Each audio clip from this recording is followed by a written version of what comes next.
Yo! Family, it is not looking good. Another deadly wildfire. Now, wildfires, they've been happening throughout the years. But the ones in Canada and now this one in Hawaii is crazy. The reason why it's crazy is because you literally have people that are jumping into the ocean to get away from the fire. It's almost like it came out of nowhere. Now, some do. But what do y'all think? Is there an ulterior motive to all of these wildfires? Look at this footage. Leave what you think in the comments below. Peace and one love, y'all.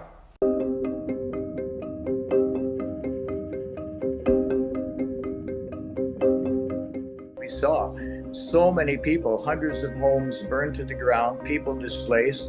The whole front street of Lahaina, the businesses, the historic area, burned to the ground, gone. When we landed, we just looked at each other in somber and we were speechless. Oh, we made it. We're going to line on the road now pretty soon. But we don't, oh, just go. You can't see. Yeah, I know you can't see. We made it. We're going to line on the road now pretty soon. But we don't,